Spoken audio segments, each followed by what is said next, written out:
CG गाना ला बजा दे रूप सिंह भाई बैसाखू टोला वाले।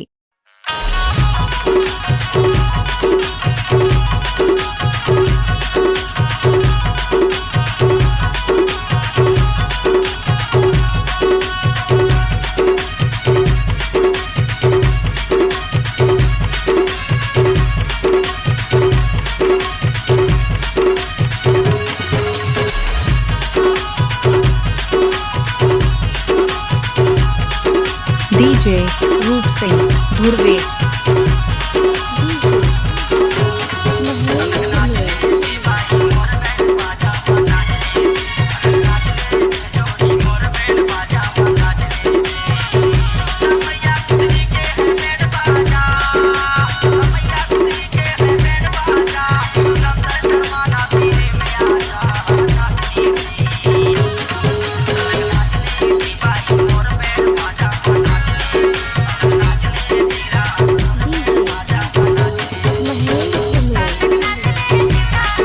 डीजे रूप सिंह धुर्वे बैसाखू टोला वाले।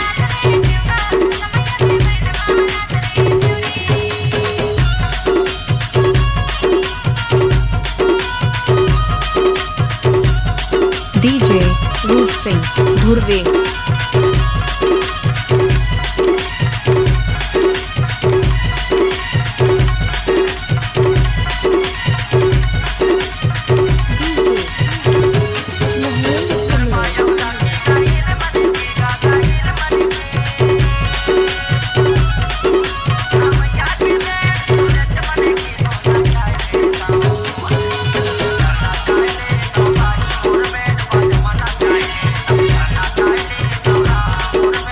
डीजे रूप सिंह धुर्वे बैसाखू टोला वाले।